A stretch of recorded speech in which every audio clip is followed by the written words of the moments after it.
proses pemijahan itu maksimal kita kawinkan itu selama ya paling lama 1 bulan lah. Itu sudah pasti ada yang bertelur, dan dari situ kita bisa pisahkan lagi antara yang bertelur dan yang tidak. Kalau bibit tentu saja kita beri makan yang mengandung protein tinggi.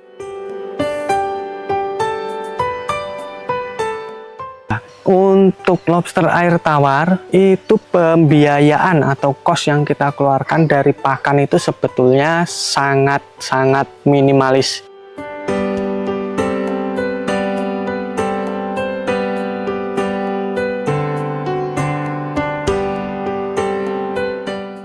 Perkenalkan, nama saya Buner Yanto Siswoyo. Saya beralamat di Kulon Progo, Daerah Istimewa Yogyakarta, tepatnya di Dusun Keliripan, Desa Hargorejo. Untuk usaha saya di bidang perikanan, saat ini saya sedang menggeluti lobster air tawar. Untuk dulu sekali saya pernah usaha di ayam kampung super, tapi karena pandemi dan berbagai macam hal, akhirnya saya memutuskan untuk di bidang perikanan. Dan sampai saat ini saya masih nyaman dan masih enak untuk menggeluti bidang perikanan. Untuk lobster juga saya baru dari tahun 2021. Karena tadinya saya hanya iseng-iseng pelihara lobster, ternyata tidak sulit dan mudah untuk berkembang biaknya. Perawatannya mudah, perkembang biakannya banyak.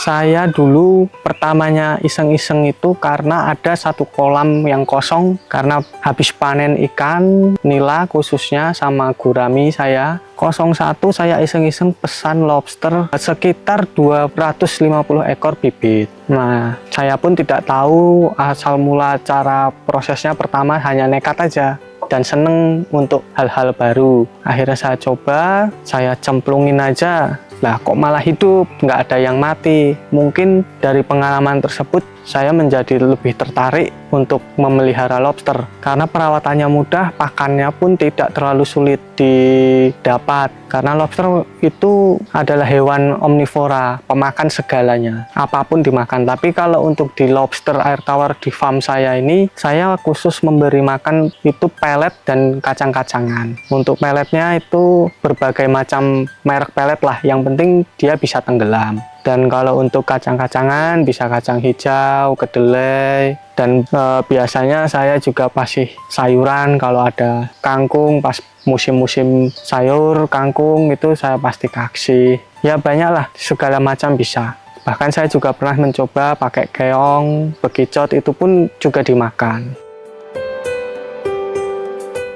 Untuk lobster air tawar, itu media yang sangat perlu dibutuhkan adalah tentu saja pertama air. Karena memang ini adalah salah satu jenis budidaya air yang dibutuhkan pasti air. Untuk kualitas air itu bagus, dalam artian kita harus bisa menakar dan mengira-ngira sendiri. Air pun tidak harus selalu dari air sumur. Air pump bisa, air sumur lebih baik, dan air dari irigasi pun juga bisa. Yang penting kita tahu cara mentreatment air tersebut, agar air tersebut masuk ke kolam kita sudah bagus. Untuk air pump, umpama kalau kita mau langsung cemplungkan juga tidak bisa. Kita harus gunakan media untuk mengendapkan, dan juga air irigasi seperti itu sama. Kita juga harus bisa mengendapkan atau memfilter terlebih dahulu lah. Karena irigasi kemungkinan besar dari pupuk kimia itu bisa rentan juga. Tapi kalau untuk air sumur sudah pasti aman. Tidak terlalu repot dan tidak terlalu rumit untuk pengolahannya. Jadi kita tinggal cemplungin aja airnya ke dalam media atau kolam kita, lalu kita kasihkan bibit lobsternya. Jadi untuk air itu treatmentnya, kalau saya untuk air pump biasanya kita beri oksidasi atau aerasi, itu untuk mempercepat. Yang kedua bisa juga diendapkan beberapa hari, minimal 3 hari, itu langsung bisa lagi digunakan untuk mengurai zat-zat yang ada di air pump tersebut. Untuk ukuran kolam itu maksimal kapasitas per meter persegi itu diisi bibit sampai masa usia panen itu 25 ekor. Usia panennya itu sekitar 7 bulan lah. Itu dari bibit 2 in. Itu sudah kita mendapatkan lobster 1 kilo isi 20 sampai 25 ekor.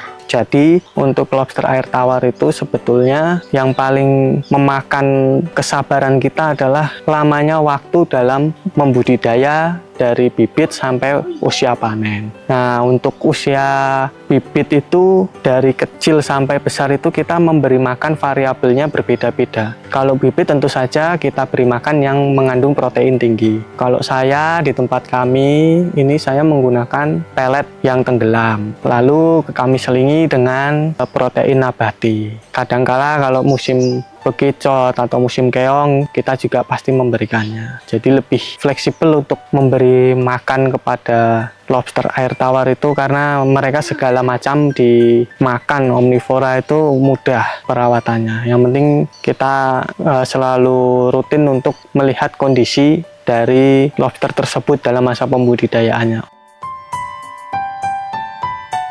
Untuk lobster itu biasanya mereka makan tidak terlalu banyak karena usus mereka pendek. Jadi kita memberi makan sedikit dahulu. Nanti kalau pakan tersebut belum habis, jangan dikasih makan lagi. Biarkan habis dulu agar kualitas air juga tidak mudah rusak. Jadi semakin panjang masa air dalam mengganti, kita semakin lebih menekan kos pengeluaran kita. Jadi lebih irit lah. Kalau mau bagus lagi itu kita harus bisa mengganti air maksimal 1 bulan, minimal 3 minggu. Itu lebih bagus hasilnya. Tapi kalau saya, yang penting selama lobster masih makannya tetap sama, masih sehat dan tidak ada reaksi atau gejala-gejala yang tidak doyan makan, itu saya air tidak saya ganti, paling hanya saya tambahkan, saya buang sedikit, saya tambah, seperti itu saja. Untuk lobster air tawar itu pembiayaan atau kos yang kita keluarkan dari pakan itu sebetulnya sangat-sangat minimalis atau sangat-sangat irit. Karena kita bisa memberi pakan-pakan alternatif yang bisa kita dapatkan dari lingkungan sekitar kita. Tapi kalaupun kita tidak bisa mencari makanan alternatif yang sulit di daerah-daerah tertentu, kita bisa menggunakan pakan pabrikan atau protein-protein nabati ya, dari pelet, kacang-kacangan, kedelai, kacang hijau ya. Kalau di total untuk kos itu 1 kali panen sekitar dari bibit 2 in sampai bisa kita panen ukuran 20 sampai 25, paling besar 20% untuk kos dari pakan. Nah, untuk yang kedua tentu saja harga bibit. Kalau untuk harga bibit itu memang bervariasi dari segi ukurannya. Bervariasi mulai dari harga 1.000 sampai 3.500 tergantung ukurannya yang akan kita pilih itu ukuran berapa. Rata-rata 1 sampai 3 in harganya ya sekitar 1.000 sampai 3.500 kurang lebih untuk saat ini seperti itu. Tinggal kita kalikan saja. Lalu kita bisa menghitung nanti untuk kosnya berapa sampai dipanen. Karena dipanen rata-rata ukuran 20 sampai 25 untuk konsumsi itu biasanya sudah ready, sudah bisa dipanen. Dengan harga berkisar antara 100.000 sampai 150.000 tergantung ukuran besar dari lobster tersebut. Semakin besar biasanya semakin mahal. Karena apa? Karena waktu yang dibutuhkan untuk menjadi besar lobster itu cukup lama.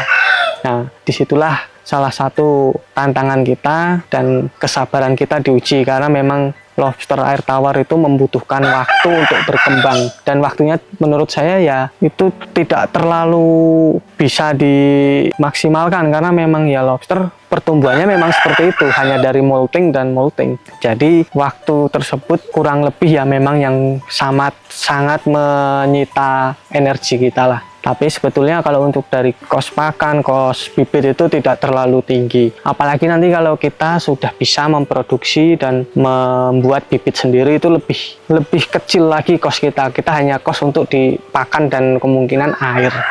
Itu pun ya hanya sekitar 20% lah paling banyak. Untuk di bibit itu kemungkinan bisa dijual dari turun gendong atau mulai benur itu, benih lobster itu sekitar 3 bulan, 2 bulan, 3 bulan, 4 bulan itu sudah bisa jual bibit untuk berbagai macam jenis ukuran.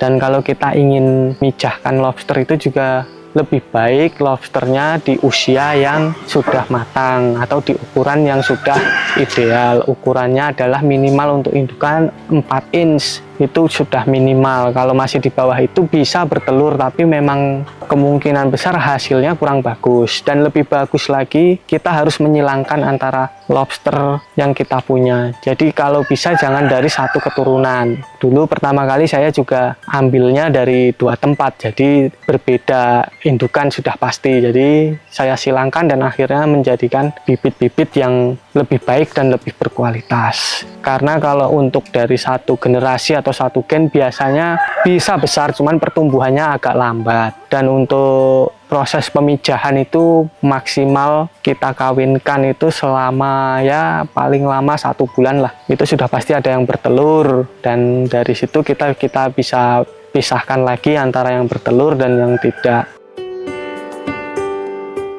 Satu indukan itu menghasilkan telur kurang lebih ya banyak sih. Saya juga belum pernah menghitung, tapi pasti banyak. Kalau untuk sekali turun gendongnya saya pernah coba menghitung, itu ada sekitar 420 sekian itu satu turun gendong. Dan yang menjadi bisa hidup dan besar kemungkinan sekitar 70-80% itu sudah bisa besar sampai bibit 2 inch. Yang terpenting adalah sebetulnya kalau sudah turun gendong itu kita pisah dari indukannya. Karena indukannya bisa juga memakan anak-anakannya itu. Itu yang perlu diperhatikan dari membudidaya lobster, agar kita ya bisa tahu lah bagaimana cara yang baik dan bagus agar hasilnya juga bagus. Biasanya dari pengalaman nanti juga setelah kita jalani, kita tekuni, pasti kita mendapatkan pelajaran yang berharga lah. Kita tahu sendiri nanti kondisi air kita, kolam kita seperti apa. Intinya lobster itu mudah. Kita tinggal cemplungin aja ke air, hidup. Kalau udah hidup pasti aman, ya asal diberi makan. Kalau tidak diberi makan ya tidak dirawat, airnya juga ya sama saja. Semua makhluk hidup itu pasti membutuhkan makan dan perawatan. Yang terpenting dalam memelihara adalah media dari lobster untuk dia menyembunyikan diri atau dia bersembunyi. Karena lobster itu adalah hewan yang tidak bisa terang-terangan gitu loh. Jadi dia harus ada tempat atau shelter atau rumah untuk mereka bersembunyi. Kita menyediakan shelter-shelter tersebut ya sesuai dengan keadaan saja. Dalam artian apa yang ada yang bisa dimanfaatkan kita manfaatkan. Bisa dari bambu, genteng. Yang penting media tersebut bisa untuk berlindung lobster atau rumah untuk lobster tersebut. Kami lobster air tawar 2 capit farm itu sedia dari berbagai macam jenis. Indukan ada, bibit yang berbagai macam ukuran juga ada, dari 1 inch sampai 3 inch juga kami ada. Kalau untuk ke tempat saya, kolamnya ada di alamat Dusun Keliripan, RT 64 RW 19, Hargorejo, Kokap, Kulon Progo, DIY. Bisa kunjungi langsung di Google Maps, ada 2 capit farm kolam. Dan untuk nomor telepon yang bisa dihubungi di maps tersebut juga ada 0815 863 19337. Itu untuk WA dan telepon. Kami siap selalu untuk berkomunikasi, siap selalu untuk menerima pesanan, dan siap menerima kunjungan atau hanya sekedar ngopi-ngopi untuk belajar bersama. Kita sama-sama belajar, kita sama-sama berbudidaya, sama-sama berusaha, berwirausaha agar kita bisa berkembang bersama, maju bersama. Nah, untuk teman-teman, rekan-rekan sekalian, untuk berbudidaya lobster air tawar itu tidak serumit apa yang kita pikirkan. Yang terpenting kita senang dulu, lahan ada, kita beli bibitnya, kita cemplungin, hidup, kasih makan. Sebetulnya tidak serumit yang dipikirkan. Yang penting media, air ada, tinggal beli, pelihara, hidup, udah. Ya, cuman kita butuh kesabaran dalam memelihara karena prosesnya yang panjang dan penjualannya yang kita harus bisa cari, betul-betul cari pasar sendiri. Kita harus jangan malu-malu lah, kita tawarkan ke berbagai macam platform, apalagi media sosial sekarang sudah cukup bisa membantu kita dalam pemasaran produk-produk lobster air tawar. berusaha itu tidak sulit, yang sulit adalah niat dan kemauan. Jangan sampai patah semangat, maju terus, usaha bersama, maju bersama, kuat bersama. Terima kasih.